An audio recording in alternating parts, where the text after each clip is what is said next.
Olá, como vai? Seja muito bem-vindo a mais um Sala de Entrevistas. Esse bate-papo tão gostoso, tão legal, que a gente fala sobre diversos assuntos que estão aí na nossa sociedade, assuntos em alta, e você é meu convidado especial. E que prazer é ter a sua companhia. Você aí de casa que acompanha, que fica até o final, que gosta de acompanhar esse bate-papo, é um prazer ter você por aqui.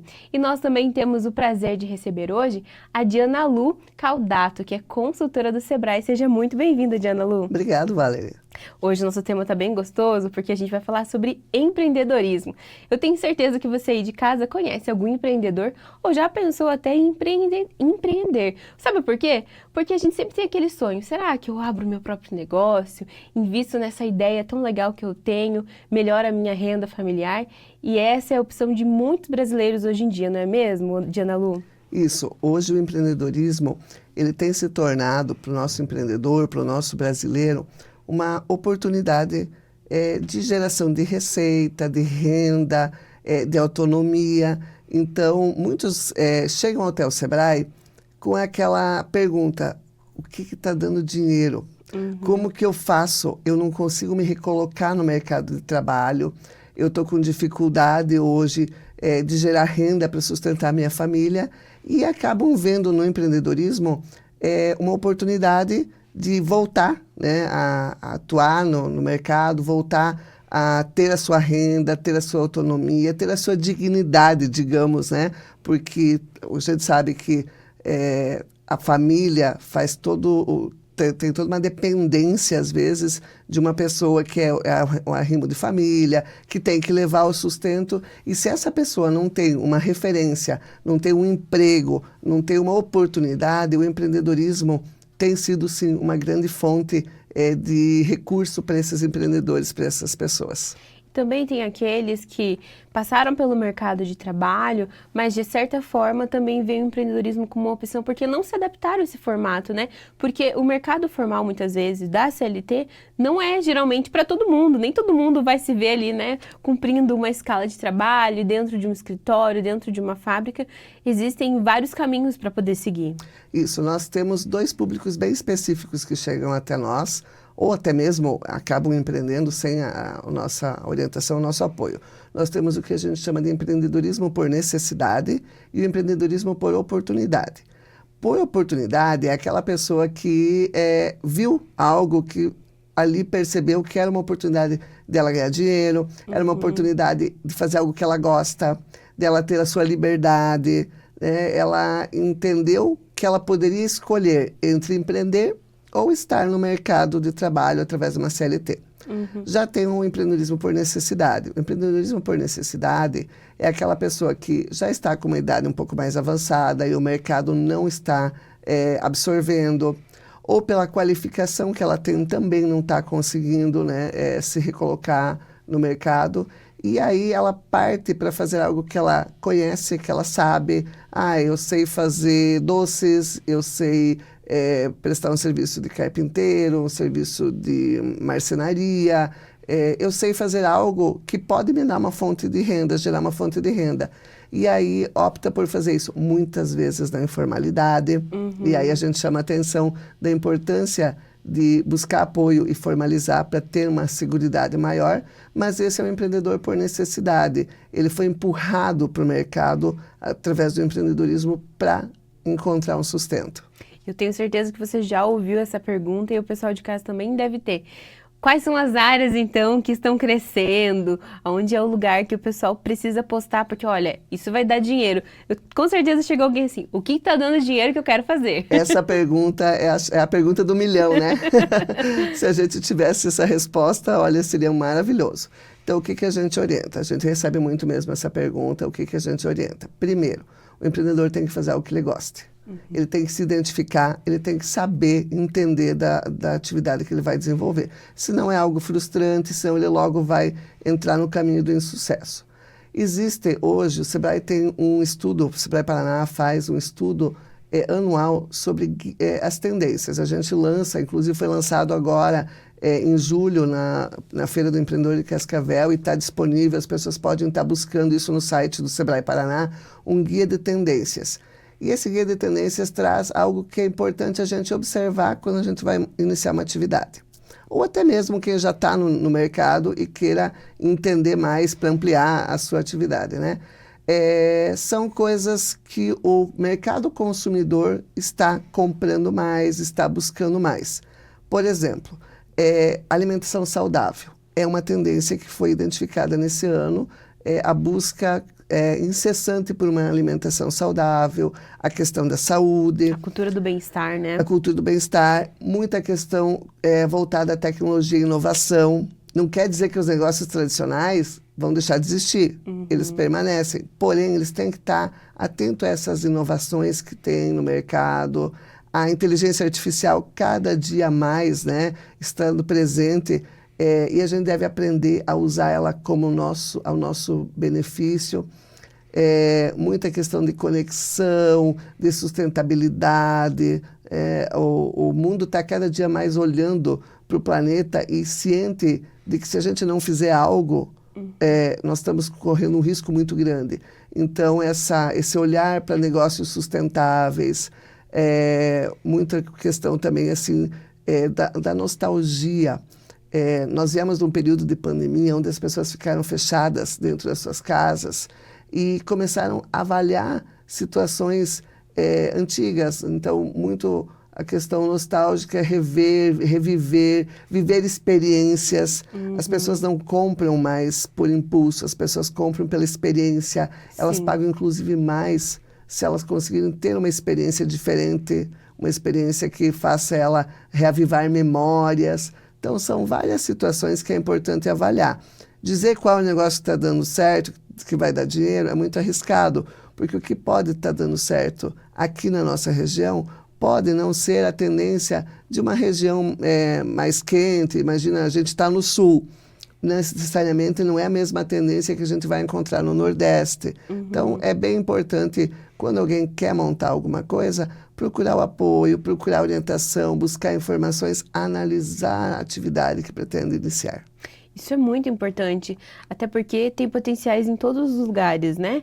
Aqui na nossa região tem potenciais de negócios em muitas áreas que em outras regiões talvez não seja aquilo que a pessoa está buscando.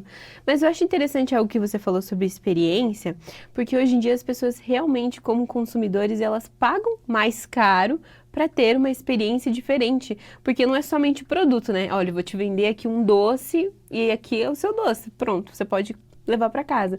Mas toda aquela experiência de você abrir, ter uma mensagem, você poder postar e falar, olha, eu tô apoiando a minha amiga, porque uma mensagenzinha legal, um adesivo, aquela coisa da entrega, do atendimento, né, que é diferente, a jornada de atendimento do cliente, tudo isso enriquece e também pode ser um diferencial para o empreendedor. Isso é bem importante. Às vezes as pessoas chegam e dizem assim, eu não vou montar tal negócio, uma panificadora, vamos dar um exemplo. Eu sei, eu gosto, eu me identifico, mas tem muitas aqui na região. Mas eu pergunto assim, o que você pode fazer de diferente? Qual é a tua entrega? Você vai ser igual a todas?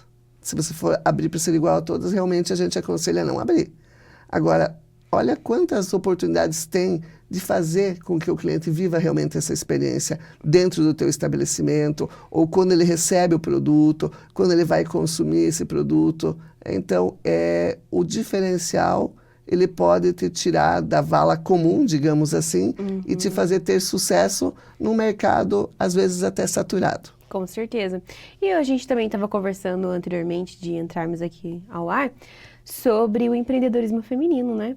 Mais e mais mulheres estão saindo ali do mercado de trabalho, da CLT, através da CLT, estão investindo no próprio negócio, às vezes também pela liberdade econômica, mas pela facilidade de estar em casa, cuidar dos filhos, cuidar da família. Tudo isso também vai crescer no Brasil, né? Sim, o empreendedorismo feminino cresceu muito nos últimos 10 anos. O que a gente percebeu, assim, que na pandemia deu uma retraída, por conta, obviamente, que o empreendedorismo feminino ele está muito calcado em cima da área de serviços.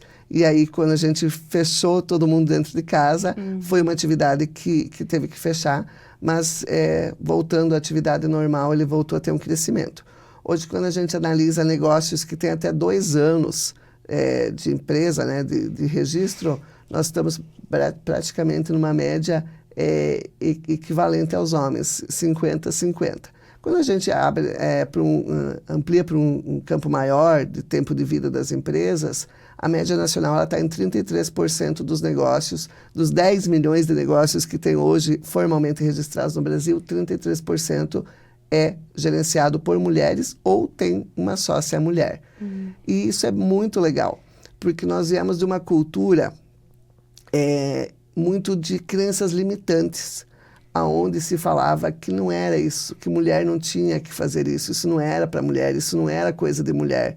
E a mulher começou a conquistar seu espaço, sim buscando autonomia, sim buscando uma independência financeira, buscando a liberdade para poder estar mais presente com a família.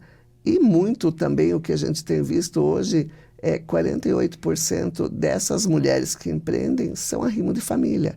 Ou seja, elas estão à frente de todo o sustento, de toda a garantia dos seus filhos, dos seus familiares. Então é importante, sim, elas empreenderem, é importante conquistarem esse espaço cada vez mais. E interessante, você falou dessas crenças e muitas pessoas pensam que só as mulheres jovens empreendem, não é mesmo? Ela é jovem, ela tem energia, tem vigor, mas não é verdade. Muitas mulheres estão apostando depois ali dos 30, dos 40 e estão tendo sucesso. Isso. A maior parte das empreendedoras hoje, elas estão entre 35 e 45 anos.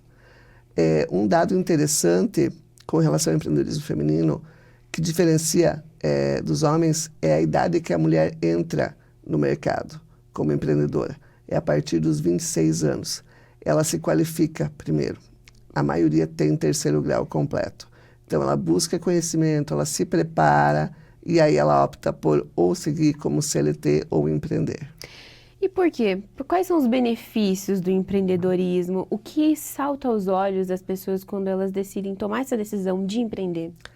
Quando se fala de oportunidade, empreendedorismo por oportunidade, é muito essa questão da autonomia, de fazer o que gosta, de se sentir realizado, né, com a atividade que está desenvolvendo. Algumas têm, inclusive, um propósito, né, desenvolver algo para a sociedade, deixar um legado para a sociedade, contribuir com a sociedade onde está inserida. E quando a gente fala do empreendedorismo por necessidade, está muito atrelado mesmo à questão financeira, à independência, à sustentabilidade. Que legal. E eu queria te perguntar, ela falou que tem 27 anos nessa jornada, ajudando os empreendedores. Você tem histórias de pessoas que começaram com uma pequena ideia e hoje já estão voando alto? Tem. Nós temos muitas histórias lindas. Inclusive o Sebrae faz um prêmio. A gente tem, para o empreendedorismo feminino, nós temos um prêmio chamado Prêmio Sebrae Mulher de Negócios, que reconhece essas histórias.